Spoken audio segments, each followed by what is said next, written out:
lorsque j'ai démarré ma profession d'enseignant-chercheur, j'ai participé à la mise en place d'un laboratoire de recherche qui était un laboratoire du sommeil, qui était installé dans l'université où je travaillais.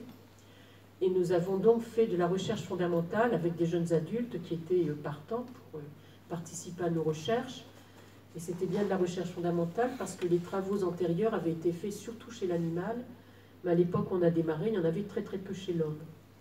Et donc ces jeunes adultes venaient, des semaines dans l'année, ils venaient passer plusieurs nuits de la semaine dans notre laboratoire. Et après 1 ou 2 nuits d'habituation, eh bien, on leur faisait apprendre des choses totalement nouvelles par rapport aux études qu'ils faisaient, par rapport à ce qu'ils savaient et par rapport à ce qu'ils connaissaient. Et nous, bien sûr, on ne dormait pas la nuit parce qu'on regardait ce qui se passait dans leur cerveau pendant qu'eux dormaient pour voir si, justement, il y a des modifications au sein du sommeil qui sont dues au fait que des apprentissages sont en train de se faire. Ce qui expliquait le fait que le sommeil joue un rôle sur les apprentissages nouveaux qu'on est en train de faire.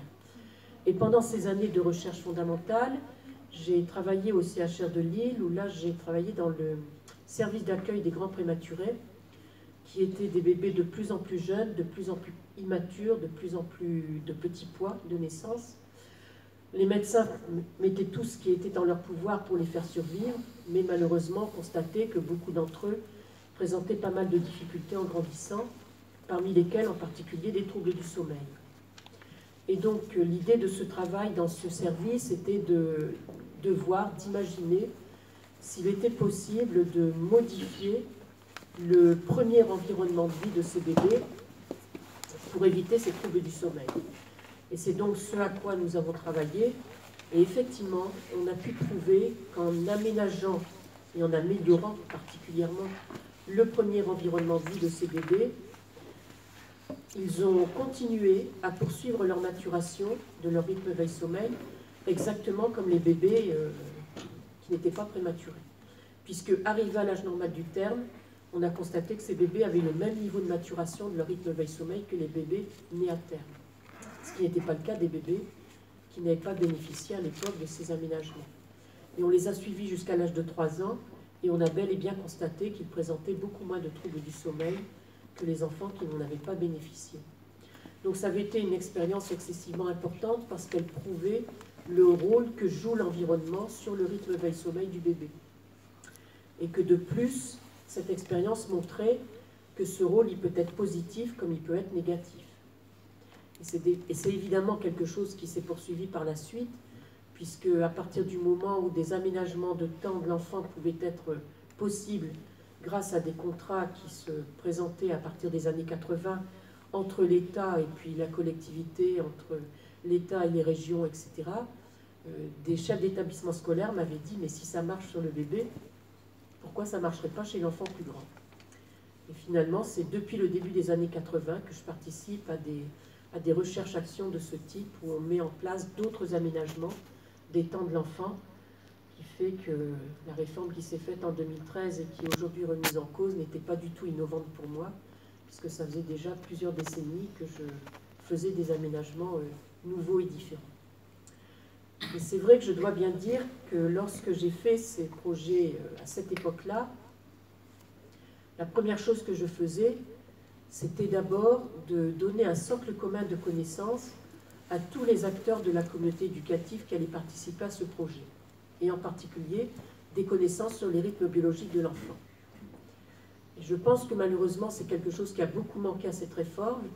On n'a pas pris le temps de donner ces informations à absolument tout le monde, parce que c'était la première chose à faire, étant donné qu'à partir du moment où on modifie quelque chose, on doit d'abord savoir vers quoi on va et si c'est mieux par rapport au respect des rythmes de l'enfant. Alors je voudrais faire quelques petits rappels par rapport à ça, parce que je travaillais en chronobiologie. La chronobiologie, c'est une science. C'est une science qui est reconnue par l'Académie des sciences.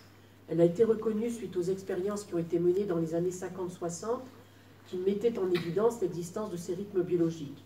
Avant, on n'était que sur des hypothèses. À partir du moment où ces expériences ont été faites, on a validé ces hypothèses et on a confirmé l'existence des rythmes biologiques.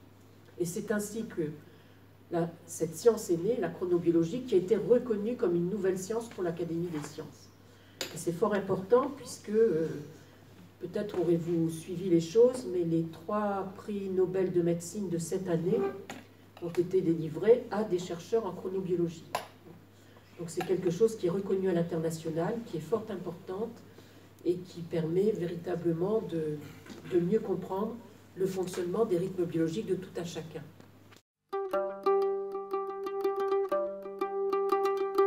On ne parle que de l'organisation du temps scolaire, puisque c'est une réorganisation de l'emploi du temps scolaire pour mieux respecter les rythmes biologiques de l'enfant. On ne parle que de ça. Et il est évident que le temps scolaire est quelque chose d'important, de très important. Je suis moi-même enseignante. Ce n'est pas moi qui vais contredire le fait que c'est un moment important de la vie de l'enfant, le temps scolaire. Mais néanmoins, on ne peut pas ignorer que depuis 2008, il occupe 864 heures annuelles pour tous les enfants. C'est le temps scolaire obligatoire passé en classe avec l'enseignant pour l'enfant. 864 heures.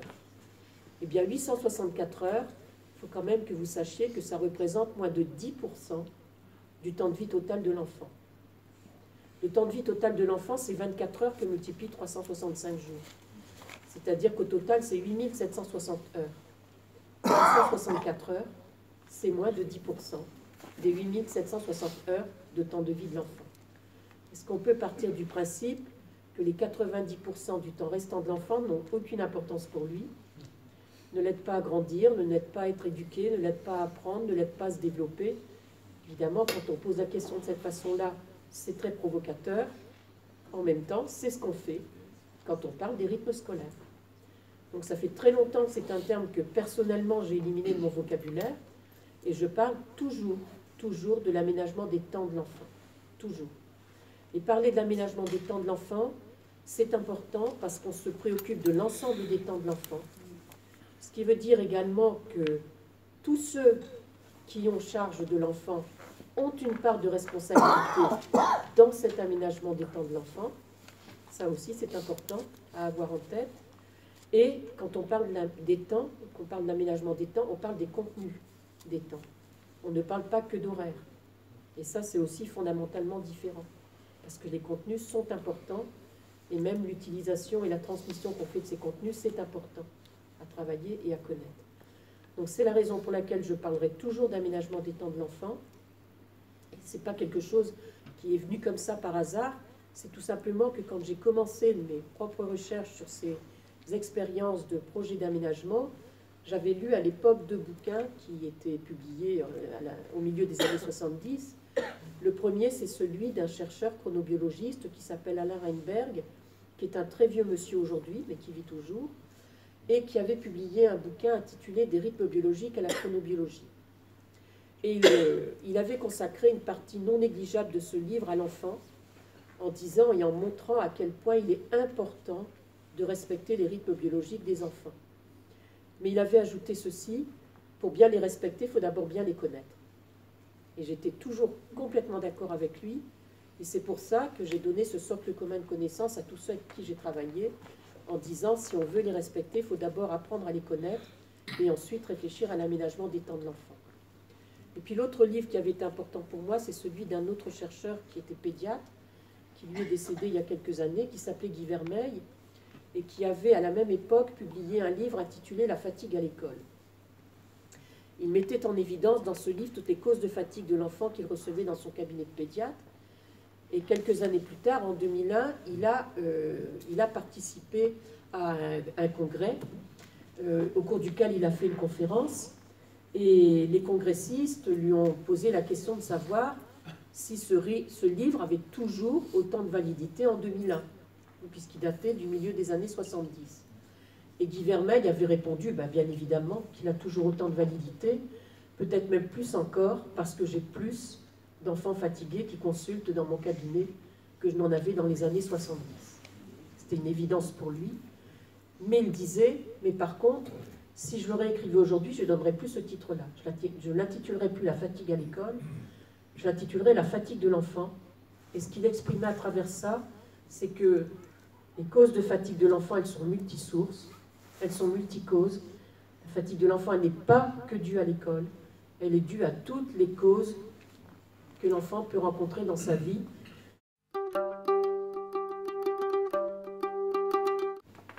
Alors que sait-on de ces rythmes biologiques? La première chose que l'on sait, c'est que c'est une propriété de la vie. C'est une propriété de la vie puisque tous les êtres vivants, quels qu'ils soient, possèdent des rythmes biologiques. Toutes les plantes possèdent des rythmes biologiques. Les algues unicellulaires, qui n'ont qu'une seule cellule, possèdent des rythmes biologiques. C'est pourquoi ça a tellement d'importance et qu'il faut bien les connaître.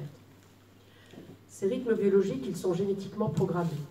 Ce qui veut dire que chacun d'entre nous possède un programme génétique relatif à ces rythmes biologiques et qu'y compris dans cette salle, je suis certaine que nous n'avons pas tous les mêmes rythmes biologiques parce que chacun d'entre nous a son propre programme génétique. Simplement, comme on n'apprend jamais à connaître ces rythmes biologiques, la seule chose qu'on essaye de faire, c'est de s'adapter à la journée sociale qui nous est imposée depuis qu'on est né, qui est de 24 heures. Et donc on cherche tous à vivre sur ces 24 heures sans finalement se préoccuper vraiment de savoir si ça correspond à nos rythmes biologiques ou pas. Et ça, c'est très dommage. Alors j'insiste là-dessus parce que moi, c'est un travail que je fais avec les uns et les autres, à apprendre chacun à connaître ses propres rythmes biologiques, et je le fais y compris à l'école. Je le fais dans les classes, avec les enfants, dès la maternelle. Nous avons beaucoup d'horloges biologiques dans notre cerveau. Mais nous en avons deux qui sont particulièrement importantes, et une que je vais évoquer tout de suite, et j'évoquerai l'autre plus tard. C'est une horloge qui est constituée d'un amas de cellules qui se trouve juste derrière les yeux. Juste derrière les yeux. Au-dessus, en fait, du croisement des nerfs optiques. C'est juste au-dessus de ça. Donc c'est derrière les yeux. Et pourquoi elle est importante? Parce que c'est elle qui perçoit immédiatement le passage du jour à la nuit, de la lumière à l'obscurité, parce qu'elle est derrière les yeux. Donc elle a un véritable rôle de chef d'orchestre, puisque c'est elle qui va aider les autres horloges à rester dans le bon timing, puisqu'elle va envoyer des messages par rapport au fait qu'on est encore le jour, ou qu'on n'est pas le jour, ou qu'on est la nuit, etc. Beaucoup disent on doit respecter les rythmes biologiques. Mais finalement, qu'est-ce que ça veut dire? Qu'est-ce que ça signifie que respecter les rythmes biologiques des enfants? Il faut d'abord savoir ce qu'est un événement rythmé. Parce qu'on peut avoir des modifications au cours de la journée de tas d'activités qui peuvent se produire. Pour autant, ce n'est pas forcément rythmé. Tout n'est pas rythmé.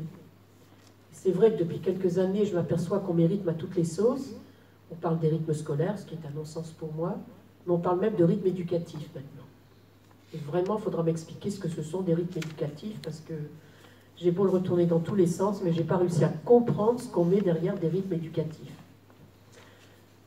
Un événement est dit rythmé si cet événement se reproduit à l'identique, en fonction d'une certaine périodicité. C'est ça, un événement rythmé. Il se reproduit à l'identique en fonction d'une certaine périodicité. C'est pour ça qu'on parle de rythme en musique, qu'on peut parler de rythme en poésie, puisqu'il y a bien répétition, réédition du même événement qui se reproduit à l'identique. L'intérêt de savoir si un événement est rythmé ou non, c'est que dès lors qu'il est rythmé, il devient prévisible. On sait ce qu'il sera, puisqu'à un temps t plus 1, on sait qu'il sera le même. Donc cette prévisibilité de nos rythmes biologiques est intéressante et importante, et c'est évidemment ça qu'on doit respecter. Donc, ce respect des rythmes biologiques signifie quoi? Alors, tout simplement vous dire que je vous parle de périodicité. La période du rythme, c'est la durée qui sépare l'apparition de cet événement et de sa réapparition à un temps t plus 1. Donc c'est cette durée t plus 1 qui représente la période du rythme. Et on va voir tout à l'heure que chez nous, êtres humains, tous nos rythmes sont classifiés selon 3 grandes périodes. Et j'y reviendrai. Et en tout cas, quand on parle de respect des rythmes biologiques, on parle du respect de la synchronisation des horloges biologiques entre elles quand ces horloges ont la même périodicité. C'est ça le respect des rythmes biologiques. C'est le respect de la synchronisation des horloges biologiques entre elles quand ces horloges ont la même périodicité. Et pour que vous compreniez mieux ce que ça veut dire, je Je vais vous prendre l'exemple de 4 horloges qui doivent rester synchronisées. Et je vous ai donc dit que nous regroupons nos rythmes sous 3 grandes catégories. La catégorie des rythmes qu'on appelle circadiens. Circadien, ça vient du latin. Circa dies, autour du jour. Donc ce sont tous les rythmes dont la période est d'environ 24 heures. Nous avons ensuite des rythmes infradiens, où la période est plus longue que 24 heures, et des rythmes ultradiens, où la période est plus courte que 24 heures. Et tous les êtres humains ont tous ces rythmes-là à respecter et à préserver. Et au cours de ce rythme veille-sommeil, nous passons par un état de vigilance physiologique. Cet état de vigilance physiologique, il est au plus bas dans la nuit, toujours à peu près à la même heure. C'est la raison pour laquelle on dit aux conducteurs de nuit qui partent en vacances et qui ne sont pas habitués à conduire la nuit, que dès qu'à un moment donné, ils sentent les yeux qui picotent, il faut s'arrêter. Il faut s'arrêter. Parce que ça veut dire que la vigilance a plongé, et même si eux se croient éveillés, la vigilance a plongé. La vigilance physiologique, elle a plongé. Et le gros risque est qu'il soit quelques secondes en inattention et provoquer l'accident. Donc ça, c'est vraiment quelque chose qu'on doit dire et répéter parce que c'est une réalité. La preuve en est que tous les plus graves accidents industriels se sont passés la nuit. Tous. Parce qu'il y a eu une erreur humaine à chaque fois avec des personnes qui ont eu cette perte d'attention, justement. Ils n'ont pas réagi suffisamment rapidement pour les signaux d'alerte à donner, etc. Et je pourrais prendre plein d'exemples de ces accidents-là qui ont été produits à cause de cette baisse de vigilance dans la nuit. La vigilance, elle va commencer à augmenter une fois qu'on est réveillé. Elle va être d'un bon niveau le matin, et même d'un très bon niveau chez la plupart des enfants, mais 12 heures après être passée par un creux dans la nuit, elle passe à nouveau par un creux, 12 heures après. Elle aura tendance à remonter dans l'après-midi, mais très peu chez les jeunes enfants. C'est plus vrai chez les plus grands enfants et chez les adolescents et chez les adultes, mais très peu chez les jeunes enfants.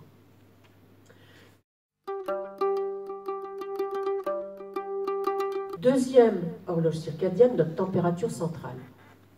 La température, elle passe elle aussi par un creux dans la nuit, en même temps que la vigilance, au même moment. C'est le moment de la nuit où d'un seul coup, vous allez être réveillé parce que vous avez froid. Et vous vous rendez compte qu'en fait, ce n'est pas la chambre qui a baissé de température, c'est vous qui n'êtes plus couvert.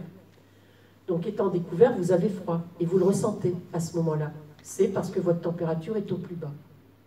Et si on fait attention à ces horaires-là, on s'aperçoit qu'au bout d'un moment, on apprend à savoir comment on fonctionne, comment sont le fonctionnement de nos rythmes, puisque là, on sait quel est le creux de température. Ce creux de température, il arrive donc en même temps que le creux de vigilance.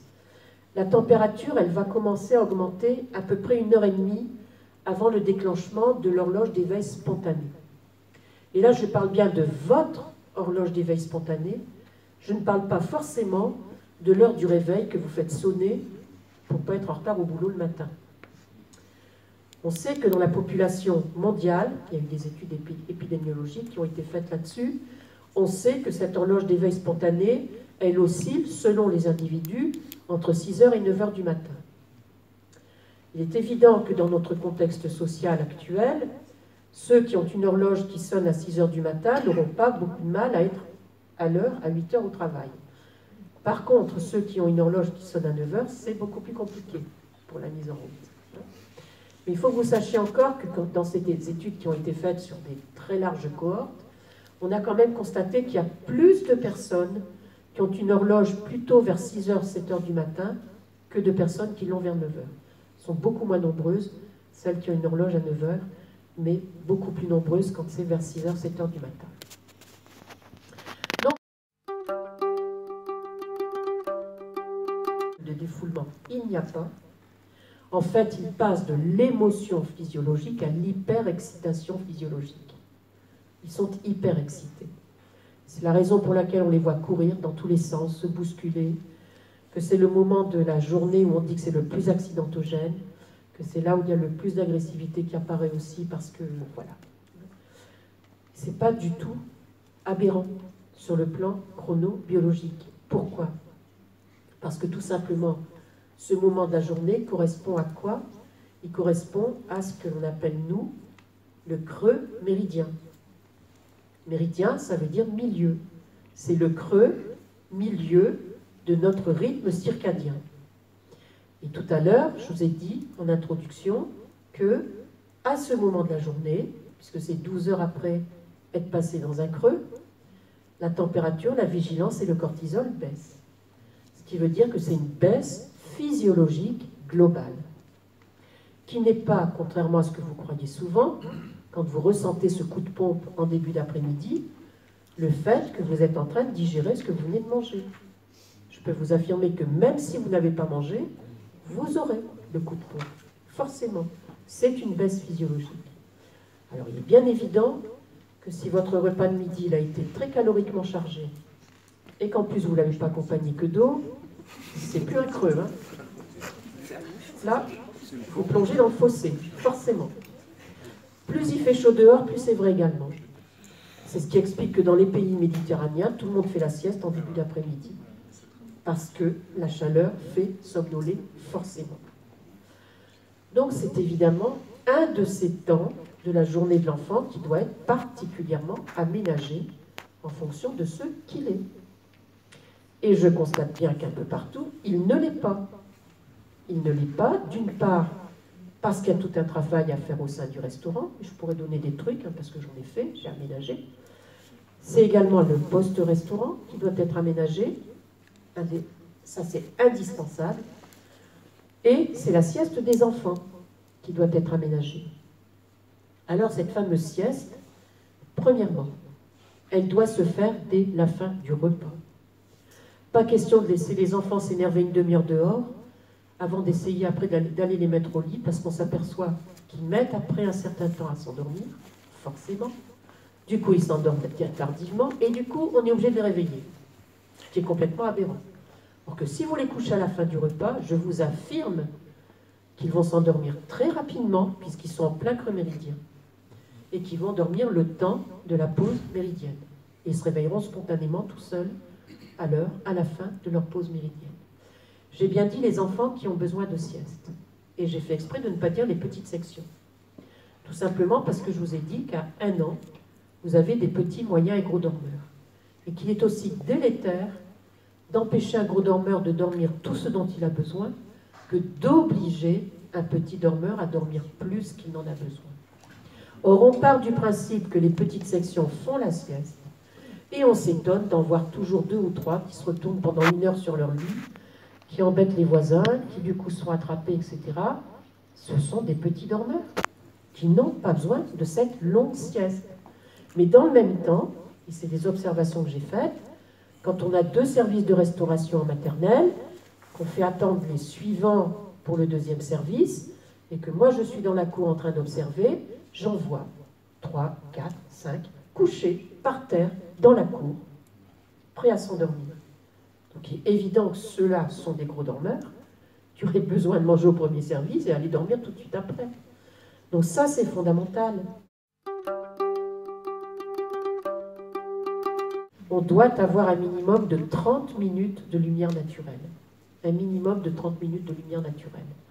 C'est ce manque de lumière naturelle chez certaines personnes qui provoque la dépression saisonnière. Et c'est pour ça que quand on sait qu'ils sont en dépression saisonnière, avant même que ne démarrent ces baisses fortes de luminosité, on les met sous luminothérapie qui va les aider justement à recharger leur mélatonine, bien qu'ayant trop peu de lumière naturelle au cours de leur journée. Et quand arrive le soir, pour que la synthèse démarre, elle doit être dans l'obscurité. Ça veut dire qu'à la fois la chambre dans laquelle on dort doit être obscure, mais ça veut dire également qu'on s'astreint à couper tous les écrans au moins 1h30 avant l'endormissement. Tous les écrans. Parce que tous les écrans, quels qu'ils soient, sont des écrans qui renvoient un flux bleuté, qui est un flux très proche de la lumière naturelle, très proche.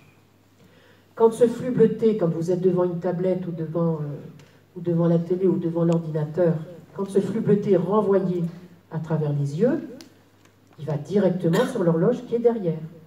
Et elle, voyant ce flux bleuté arriver, elle est incapable de savoir que ça vient d'un ordinateur. Elle est persuadée que c'est le jour qui continue, elle est trompée. Donc elle n'envoie pas les bons messages. Et c'est la raison pour laquelle, quand vous êtes devant votre ordinateur et que vous avez le frisson, ben 10 minutes après, vous êtes reparti. C'est une activation artificielle qui se fait. Parce qu'effectivement, cette horloge, elle a relancé la machine, mais c'est complètement artificiel. Ça n'empêche que vous avez loupé la vraie heure d'endormissement. Qui sont très importants parce que c'est eux qui nous permettent de récupérer de la fatigue physique et musculaire qu'on a accumulée au cours de la journée. Si un jour vous faites beaucoup plus de sport que les autres jours, vous aurez plus besoin de ce sommeil-là pour régénérer. C'est ce qui faisait dire aux grands-parents d'antan que le sommeil d'avant minuit compte double. Peut-être que vous avez déjà entendu cette expression-là. C'est ça qu'ils exprimaient. C'est-à-dire qu'eux qui étaient très fatigués physiquement savaient bien que la première partie de la nuit leur permettrait d'être en forme le lendemain matin. Et que dès lors qu'ils retardaient leur coucher, ben, c'était plus pareil. La science a prouvé qu'ils avaient raison. Même si c'était intuitivement qu'ils le disaient, la science prouve qu'ils ont raison. Puisqu'effectivement, c'est dans cette partie de nuit qu'on va faire le plus de sommeil profond et très profond qui va nous permettre de récupérer de cette fatigue physique et musculaire. C'est également pendant le sommeil très profond qu'est sécrétée l'hormone de croissance, qui évidemment est importante pour les enfants, pour grandir. C'est encore pendant ce sommeil-là que la régénération du système immunitaire se fait, que la régénération de la peau se fait. Et c'est également un sommeil qui est utile aux enfants pour intégrer en mémoire tout leur savoir-faire. Quand un jeune enfant apprend à faire du vélo à 2 roues, vous savez bien qu'il a des tas d'actions à acquérir de manière automatique, si on veut qu'il sache faire du vélo à 2 roues. Eh bien, on s'est rendu compte que plus il a de ce sommeil-là, plus les automatismes seront rapidement faits. Les savoir-faire seront intégrés. Ça a été prouvé.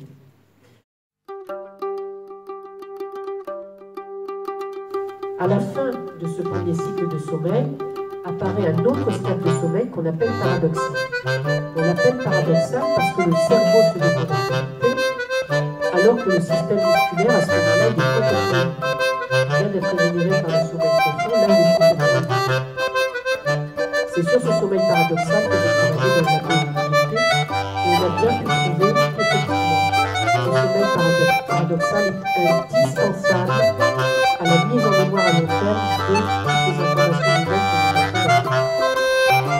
Alors, je ne suis pas du tout en train de dire que la fin endormant, en se branchant sur son iPhone et chargé de solutions toute la vie, ça marche. Je vous affirme que ça ne marche pas.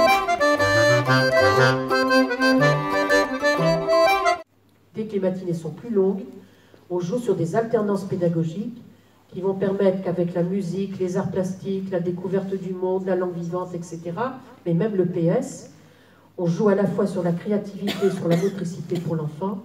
Du coup, ce sont des matières qui sont, sur le plan de la disponibilité cognitive, moins coûteuses que ne le sont des matières abstraites où on doit tout apprendre. Donc en jouant sur ces alternances pédagogiques avec ces matières-là, on s'aperçoit que la disponibilité des enfants reste beaucoup plus longtemps, qu'en plus ces matières sont valorisées, puisqu'on les fait au moment où ils sont très disponibles. C'est quand même un vrai plus pour les enfants qui sont plutôt meilleurs musiciens que matheux. Parce que c'est son estime de soi sur laquelle on joue à ce moment-là. Parce que là, on s'aperçoit tous, tout le monde s'aperçoit à quel point il est bon musicien, et qu'il a peut-être des trucs à apprendre aux autres, ce qu'il ne fera pas en maths, mais c'est pas gênant, il le fera en musique, et c'est très bien. Et le fait de faire s'alterner ces matières-là permet également de faire des liens entre ces matières. Bien plus facilement que quand on fait la musique en fin de journée, quand tout le monde a tout oublié ce qu'on a fait auparavant. Et plus on fait des liens entre ces matières en leur montrant que ce qu'ils apprennent dans une matière compliquée peut leur servir dans une autre matière qu'ils aiment bien, ça donne du sens à ce qu'on a appris dans cette matière compliquée.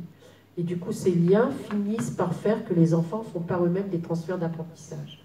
C'est exactement ce qu'ils devraient avoir acquis à la fin de primaire pour rentrer au collège et être capables de le faire par eux-mêmes quand ils vont passer d'un cours à l'autre. Alors que parfois on dit les mêmes choses dans les 2 cours, mais comme ce n'est pas les mêmes cours, on ne fait pas le rapport. Là, ils pourront le faire. Et ça, c'est vraiment quelque chose qui, pour moi, est fondamental.